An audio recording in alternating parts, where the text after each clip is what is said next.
সূরা নাজম। বিসমিল্লাহির রহমানির রহিম। পরম করুণাময় অসীম দয়ালু আল্লাহর নামে শুরু করছি। শপথ, নক্ষত্রের যখন তা অস্তমিত হয়, তোমাদের সঙ্গী বিভ্রান্ত নয়, বিপদগামীও নয়, এবং সে নিজ ইচ্ছামতে কোনো কথা বলে না। ওহী, যা তার কাছে প্রত্যাদেশ হয়, তাকে শিক্ষা দেয় মহাশক্তিশালী সত্তা সহজাত জিবরাইল। সেই পূর্ণ আকৃতিতে স্থির হয়েছিল ঊর্ধ্ব দিগন্তে। পরে সে তার নিকটবর্তী হল, অতি নিকটবর্তী। ফলে তাদের মধ্যে দুই ধনুকের ব্যবধান রইল। তখন আল্লাহ তাঁর দাসের প্রতি প্রত্যাদেশ করলেন, যা সে দেখেছে তার অন্তঃকরণ তা অস্বীকার করেনি। তার দেখা বিষয়ে তোমরা কি তর্ক করবে?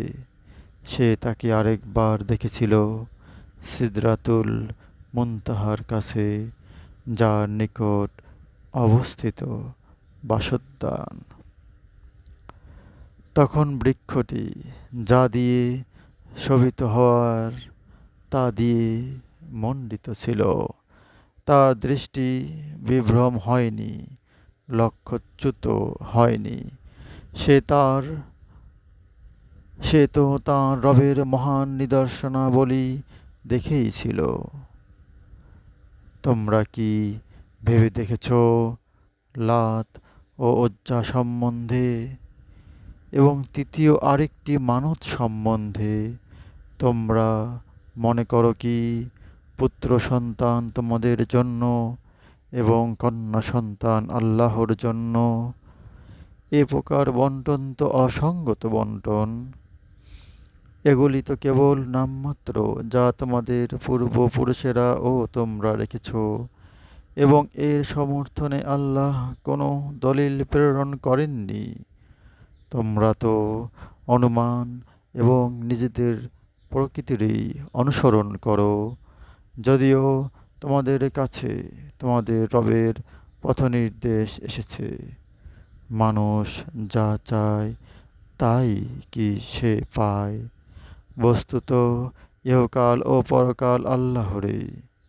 আকাশে কত ফেরেশতা রয়েছে, ওদের কোনো সুপারিশ ফলপ্রসূ হবে না যতক্ষণ আল্লাহ যাকে ইচ্ছা এবং যার প্রতি সন্তুষ্ট তাকে অনুমতি না দেন। নিশ্চয়ই যারা পরকালে বিশ্বাস করে না, তারাই ফেরেশতাদের কন্যা নামে অবহিত করে, অথচ এ বিষয়ে ওদের কোনো জ্ঞান নেই। ওরা কেবল অনুমানের অনুসরণ করে। সত্যের বিরুদ্ধে অনুমানের কোনো মূল্য নেই। অতএব যে আমার স্মরণে বিমুখ, তাকে উপেক্ষা করে চলো। সে তো শুধু দুনিয়াই কামনা করে। ওদের জ্ঞানের দৌড় এ পর্যন্ত। তোমার রবি ভালো জানেন কে তার পথ হতে বিচ্যুত। তিনি ভালো জানেন কে সৎপথ প্রাপ্ত। আকাশমণ্ডলী ও পৃথিবীতে যা কিছু আছে তা আল্লাহরই। যারা মন্দ কাজ করে তাদের তিনি দেন মন্দ ফল, এবং যারা সৎ কাজ করে তাদের দেন উত্তম পুরস্কার। ওরাই তো গুরুতর পাপ ও অশ্লীল কার্য হতে বিরত থাকে। ছোটখাটো অপরাধ করলেও তোমার রবের ক্ষমা অপরিসীম। তোমাদের সম্পর্কে সম্যক অবগত, যখন তিনি তোমাদের সৃষ্টি করেছিলেন মাটি হতে, এবং যখন তোমরা মাতৃগর্ভে ভ্রূণরূপে অবস্থান করো। অতএব তোমরা আত্মপ্রশংসা করো না, তিনি সাবধানীকে সম্যক জানেন। তুমি দেখেছ কি যে মুখ ফিরিয়ে নেয় এবং দান করে সামান্যই, পরে হয়ে পড়ে পাষাণ? তার কি অদৃশ্যের জ্ঞান আছে যে সে জানবে তাকে কি জানানো হয়নি, যা আছে মুসার গ্রন্থে এবং ইব্রাহিমের গ্রন্থে, যে তার দায়িত্ব পালন করেছিল। কেউ একে অপরের কৃতকর্মের জন্য দায়ী হবে না এবং মানুষ তাই পায় যা সে চেষ্টা করে, আর নিঃসন্দেহে তার কর্ম পরীক্ষিত হবে। অতঃপর তাকে পূর্ণ প্রতিদান দেওয়া হবে। সমস্ত কিছুর সমাপ্তি তো আমার রবের নিকট। নিশ্চয়ই তিনি হাসান, তিনি কাঁদান, আর তিনি মারেন, তিনি বাঁচান। তিনি সৃষ্টি করেন যুগল পুরুষ ও নারী যুগ্মভাবে স্খলিত এক ফোঁটা শুক্রবিন্দু হতে। পুনরুত্থান ঘটাবার দায়িত্ব তাঁরই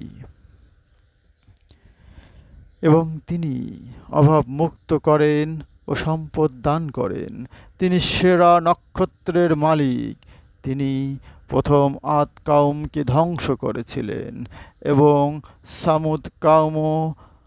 সামুদ কাউমকেও কাকেও তিনি অব্যাহতি দেননি এবং এদের পূর্বে নুহের সম্প্রদায়কে।